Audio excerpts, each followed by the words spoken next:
What if I told you that the person about to control the most powerful financial institution in the world, the one that literally sets the cost of borrowing for every American, has spent the last 14 years publicly criticizing everything that institution does?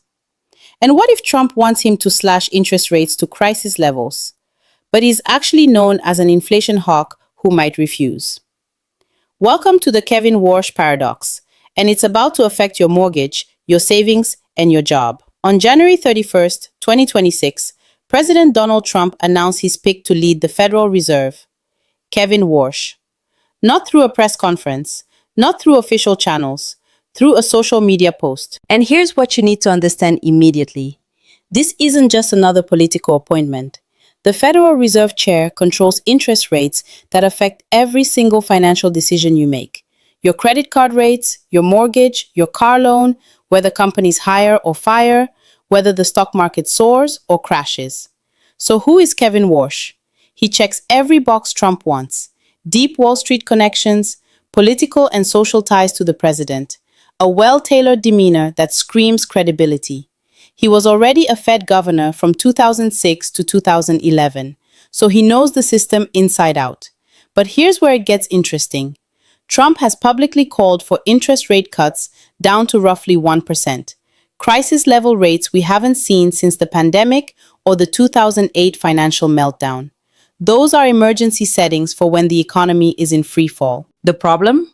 Kevin Warsh is an inflation hawk. During his previous term at the Fed, he was known for worrying about inflation overheating the economy. And right now, markets aren't buying Trump's vision. Rate futures, the bets professional traders make on where rates are headed, are still priced for just 2 quarter-point cuts in 2026, keeping rates between 3.5% and 3.75%. After Trump's announcement, those futures barely moved. Translation: the smart money doesn't believe Warsh will do what Trump wants. Here's what makes this nomination so unusual. For the past 14 years, ever since Warsh left the Fed in 2011, he has been one of the institution's loudest critics. Think tank speeches, newspaper op-eds, Fox News interviews where he literally said the Fed needs someone to go in there and start breaking some heads. And now, those are about to become his colleagues. Heather Long, chief economist for Navy Federal Credit Union, puts it perfectly. Warsh is a pragmatist who won't want to lose market trust by making cuts that aren't warranted. His long history of concern about inflation suggests that he won't allow the economy to overheat. But she also notes, he's been an outspoken critic of the Fed's balance sheet and groupthink. More clarity is needed on how far he intends to go. So let's break down exactly what Warsh has criticized, because this tells us what he might try to change. First, the Fed's balance sheet.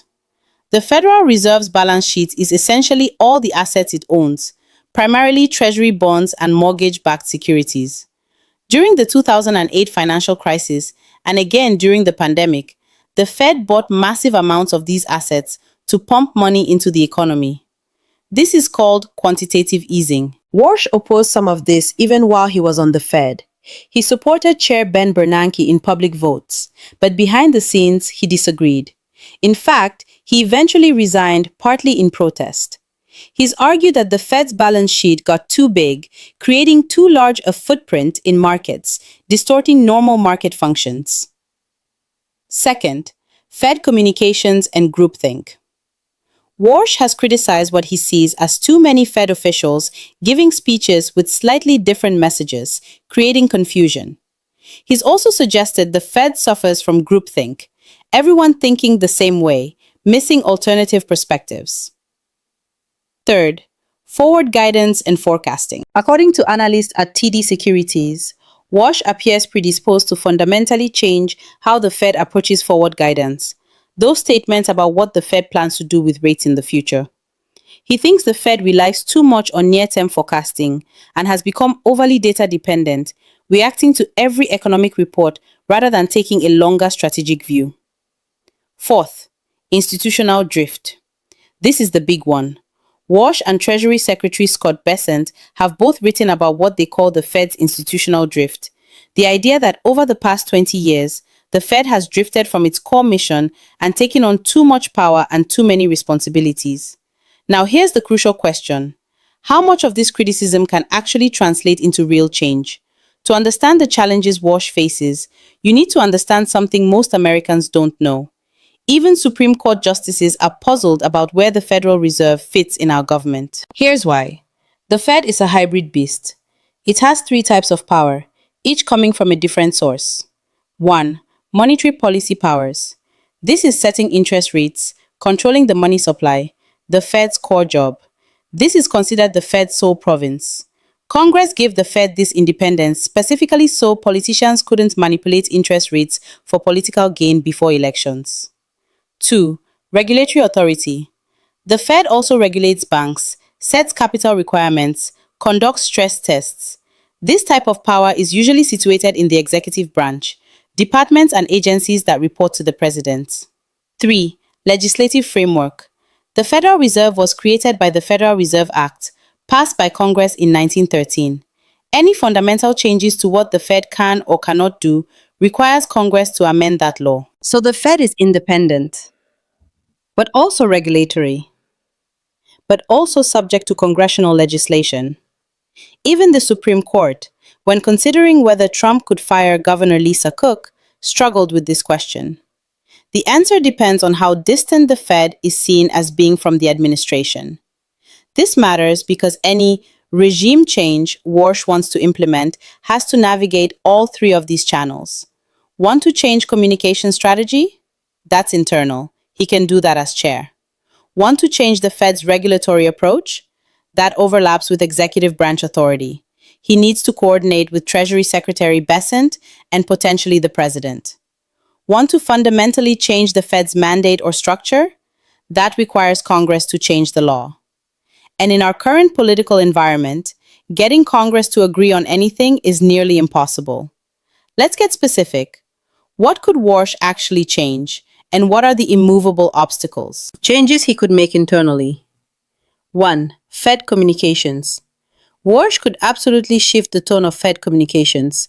He could discourage the 12 Reserve Bank presidents from giving so many speeches with varying messages. He could centralize messaging more tightly.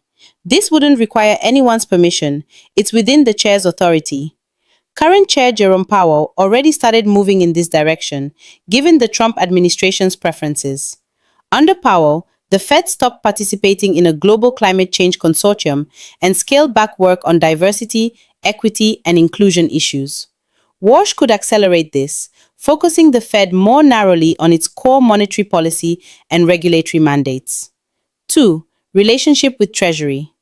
Warsh could work more closely with Treasury Secretary Scott Bessent, coordinating policy more tightly. During crisis periods, the Fed and Treasury have worked hand in glove. Warsh could make this coordination more routine. 3. Economic models. At his last press conference, Jerome Powell essentially threw down a challenge for the next chair. If it's a question of using better models, bring them on. Where are they? We'll take them. Warsh has been a vocal critic of Fed modeling and forecasting. He could bring in new economists, new approaches, new frameworks. This would be contentious. It would face resistance from Fed staff and other governors, but it's technically within his power. Changes he probably can't make. 1. Dramatic interest rate cuts. This is the big one. Trump wants rates at 1%. Warsh has 18 colleagues on the Federal Open Market Committee, the body that votes on interest rates. He gets one vote, just like everyone else. Yes, the chair has enormous influence, but if economic data doesn't support dramatic rate cuts, if inflation remains elevated, if the economy stays strong, Warsh can't just override everyone. He would need to convince a majority of the committee. And remember, Warsh is an inflation hawk. His entire reputation is built on being cautious about inflation. Is he really going to abandon those principles because Trump wants lower rates? That would destroy his credibility with markets. Market participants are already betting he won't. Those rate futures that barely moved after the nomination, that's the market saying, we don't believe it. 2. Shrinking the balance sheet dramatically. This is where Warsh's past criticism meets present reality. Yes, Warsh has argued the Fed's balance sheet is too large. But here's what's changed since he left in 2011.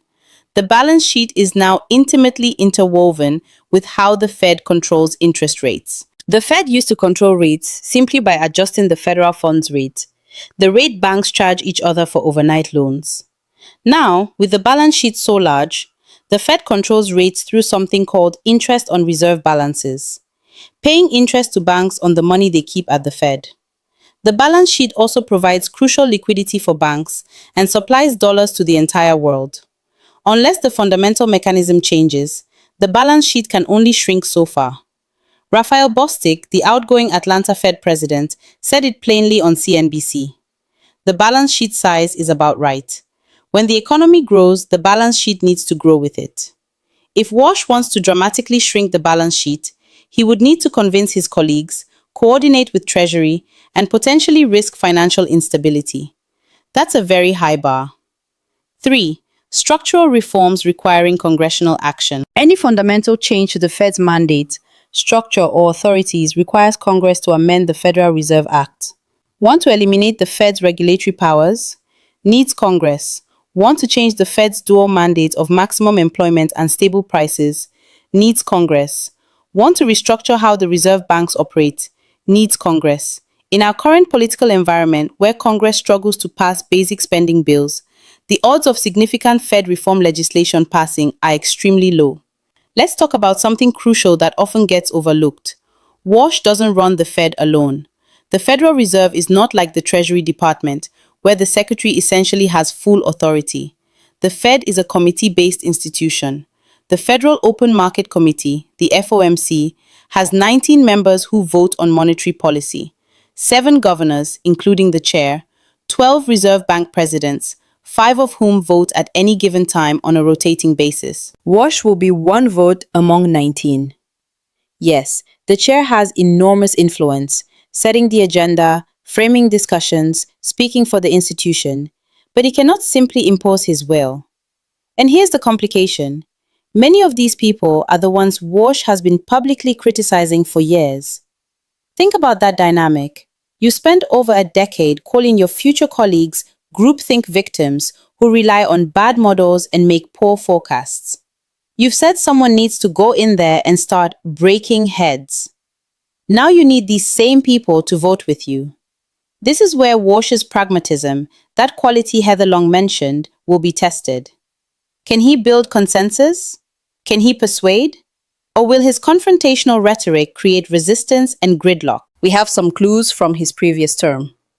From 2006 to 2011, Warsh generally supported Chair Ben Bernanke publicly, even when he disagreed privately. He eventually resigned partly in protest over quantitative easing, but he didn't blow up the committee from within. That suggests he understands institutional dynamics and knows how to work within them, even when frustrated. But this time is different. This time, he's coming in with Trump's explicit mandate for change. He's coming in after years of public criticism, and he's coming in as chair, meaning he owns the decisions. The question is, will he try to steamroll his agenda through, risking gridlock and market chaos? Or will he work incrementally, building coalitions, compromising where necessary? The answer will determine whether he succeeds or fails. Enough about Washington politics and Fed procedures. What does this actually mean for your money, your job, your financial future? If Warsh cuts rates aggressively, the Trump scenario. If Warsh somehow does push through dramatic rate cuts to 1% or below, here's what happens. Your savings. The interest you earn on savings accounts, money market funds, and certificates of deposit plummets. If you're retired and living off interest income, this is terrible news. Your borrowing. Mortgage rates, auto loan rates, and other borrowing costs drop. If you're buying a house or car or refinancing debt, this is good news. Your investments. Stock markets likely surge, at least initially, as cheaper money floods into risk assets. But if rate cuts aren't justified by economic weakness, this could inflate bubbles that eventually burst. Your job. In the short term, cheap money can fuel business expansion and hiring. In the long term, if it causes inflation to resurge, the Fed would eventually need to raise rates even more aggressively, potentially triggering a recession. If Warsh moves cautiously, the market expectation. If Warsh cuts rates slowly, 2 quarter point cuts in 2026 as markets expect, here's the scenario. Your savings, still declining but gradually. You keep earning reasonable interest for longer. Your borrowing, rates come down slowly, some relief but not dramatic. Your investments, markets likely stay relatively stable without the boom bust cycle that aggressive cuts might trigger. Your job, the economy continues on its current trajectory, probably solid growth with moderate inflation. If Wash focuses on structural reform, if Wash spends his energy on changing Fed communications, shrinking the balance sheet gradually, and reforming forecasting models, the immediate impact on you is minimal. These are insider changes that affect how the Fed operates, but don't directly change interest rates in the near term. However, long term, better Fed operations could mean more predictable, stable monetary policy, fewer boom bust cycles, less market volatility, more sustainable economic growth. Actionable takeaways for your finances. 1. Don't bet on dramatic rate cuts. Markets aren't, and they're usually right about Fed policy. If you're waiting for 1% mortgage rates before buying a house, you might wait forever. 2. Stay diversified.